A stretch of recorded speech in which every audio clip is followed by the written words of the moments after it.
The Trump tariffs should have been a thing that unifies us. I hate when the left does it. I think the left in America especially do it more than anyone. You would lie or leave out key details to advance your argument, and that's what the right is doing here in South Africa. Rob and the people on this channel. It is a weak position. It is a cowardice position. If you want to be here, be here. If you don't want to be here, we are not forcing you. People like Robertson. Now, ladies and gentlemen, welcome back to another episode of the On the Country podcast. Am I allowed to swear in here? In Sweden. Yeah, I know we said let's not blame the government. It's just sad when we start them becoming indoctrinated view on me.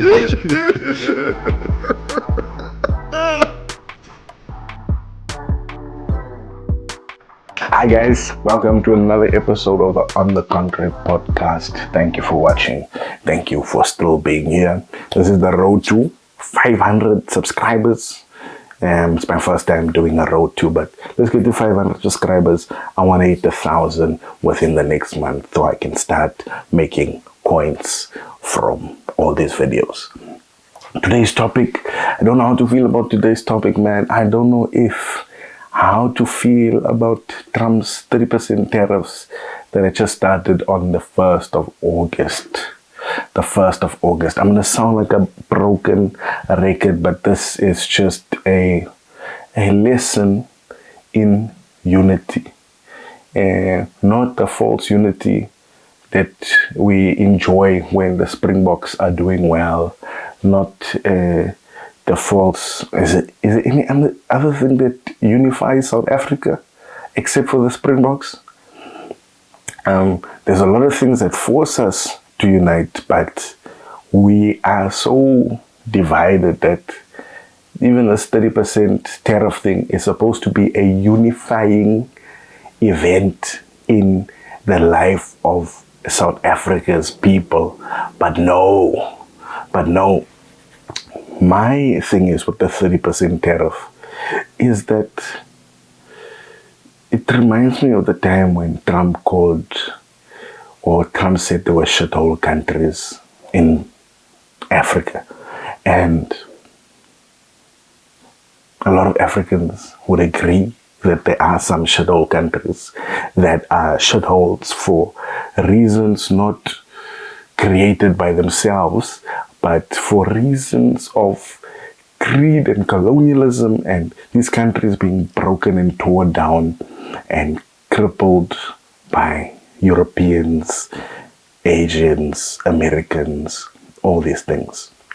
Now, a dissent or a outcry from the time Trump called African countries shitholes, there were those of us who are African but do not see ourselves as black or African, who was not offended that they called African country shitholes, but they wanted to isolate themselves from the shitholeness and not wanted to own it as a country or as a continent. And my thing is, yo man, are you with us? Are you one with us, or are you not? Let's leave domestic disputes out of the international playground. Let me explain what I mean when I say that. All these guys have been complaining about the ANC for years, and you are in your right to complain about the ANC and the job they've done. But when it comes to fighting outside, you don't go tell people outside the fights you're having in your bedroom. You don't do that. Then even when you're inside, the problem with politics and the problem with this thing of sides is that you will never admit when the other side has done one thing right. You would rather point out the 9 things they did wrong. If you're going to point out the 9 things they did wrong, point out the one thing they did right. Like AGOA. AGOA has been going since Mandela days, since Thabo Mbeki days. They're the ones that got the thing set in place, and it's helping South Africa in many countries. And the businesses and the sectors that it helps is helping the ones that are already privileged enough to make a big killing from it. For example, in the agricultural sector. Those are white farms. Those are white farms. Now, because you hate the ANC so much, you've gone and given an impression in the world of other things happening in South Africa. And I'm not only talking about the attacks and the so-called white G-side in South Africa. No. You must realize you are only white in South Africa. Globally, geopolitically, and all these things, whether Trump has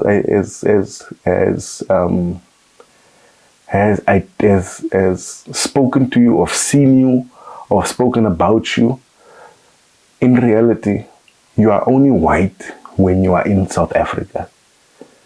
But on a global scale, even though our farms are 80-90%, if not 95% white owned, you are a black farm. You are an African farm to the world. You're not a white farmer. You're only white when it's just us. But to the world, you are as black as everyone who lives here. That's the thing that you guys must understand. Your complaints for the 30% tariff. Yo, the ANC had nothing to do with that number, with how Donald Trump came up with that number. Donald Trump came up with that number largely because of trade deficits. You obviously going to have a trade deficit with America. There are countries that you think are way better than South Africa that got a worse tariff. All these stories of ANC corruption and ANC this and the other had nothing to do with Trump's decision to put tariffs on South African goods. Had nothing to do with the decision for Trump to essentially get rid of AGOA, and it looks like it's not going to be renewed or sorted out in time or at all. ANC had nothing to do with it. So if you would just come to the party and we tackle this thing as a country, stop pulling yourself aside. Stop not wanting to be on this team and still pretend to be fighting for this team. So I think that's just my message with this whole thing. This one is a very short one. Guys, to the world, you are black. Jan Piravit, to the world, you are black like the rest of us. Do not other yourself. The other guy was annoying me in this, I don't know what space he's trying to occupy, is Rob Hersoff. Rob Hersoff seemed to be an understanding person. Yes, he had a Western view and a Western ideology on how he wanted things to be done. That was accepted. South Africa is a free country, if not freer than America itself, in accepting ideas that are contrary to the populace, yeah. But now this guy is on a new front, wanting to make himself exceptional and better than all of us that are here. That for me is weird. There was this weird exchange between JJ Tabani, Rob Hersoff, and the guy from State of the Nation. That was such an unnatural, it just didn't gel, and it just did not feel like what was going on in that conference. It doesn't feel like that conference was being run well, because the questions were all over the place. Rob Hersoff just wanted to have snippets. You could tell he was vying for snippets, vying for the claps in the room to make him feel like he's right. Shame poor JJ Tabani tried to not even hold his own, but tried to make it not seem as weird and unnecessary and as random as it was. Homie wants to be like Donald Trump, but he's gonna fail miserably, because I think what Donald Trump does, he makes it look easy, it makes it look unthought of, it makes it sound random. But now Rob Hersoff has decided he's gonna be this guy, and he's going to follow in the footsteps of his friend Rupert Murdoch and start a media company. He has BizHub. Now he has the Truth Report with only right-wing presenters. And not even just right-wing presenters. I might be right-wing myself, but he's got people on his show. I don't know all of them, but he's got people on his show that choose to misconstrue facts for the sake of advancing the argument. I hate when the left does it. I think the left in America especially do it more than anyone. You would lie or leave out key details to advance your argument, and that's what the right is doing here in South Africa. Robertson and the people on his channel. For me, that's weird. And the thing is, I agree with a lot of right-wing ideas, but context is key. We are not America. The right-wing policies that might be best suited for America might work there. Doesn't mean it's going to work here. We must remember we are black. We are in a black country, and stop trying to isolate yourself. Isolate yourself inside. Don't want to be seen as isolated by the outside. It is a weak position. It is a cowardice position. If you want to be here, be here. If you don't want to be here, we are not forcing you. People like Robertson. Now, the Trump tariffs should have been a thing that unifies us and try steer the thing in the right direction, instead of just every opportunity to show that you are against. Of course you are against the ANC. 60% of us are against the ANC, but they are our government, and that's that. Doesn't change a thing. You are not, no one here has chosen you to go and represent us. We, the government, will choose who represents us. So Trump's tariff just shows you that the things that you should have complimented the ANC on, you have not.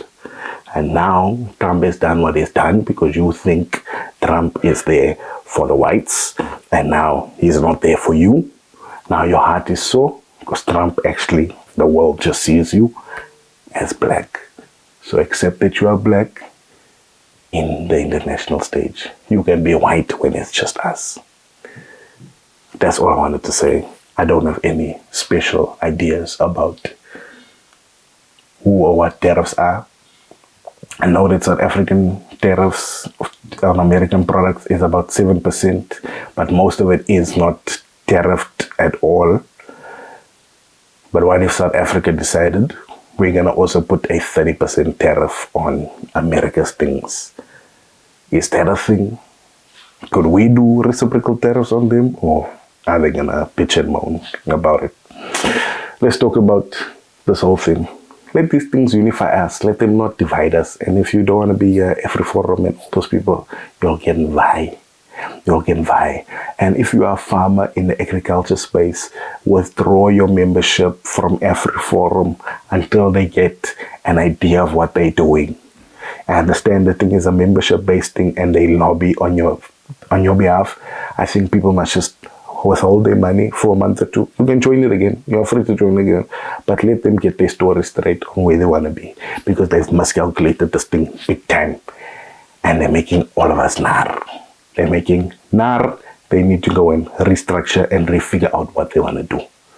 Ernst already saw that thing is going downhill. That's all I have time for. Today, I'm Emilio Tobias. This is the On the Country podcast. Drop a comment, especially if you disagree with me.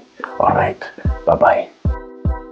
Ladies and gentlemen, welcome back to another episode of the On the Country podcast. Am I allowed to swear in here? In Sweden.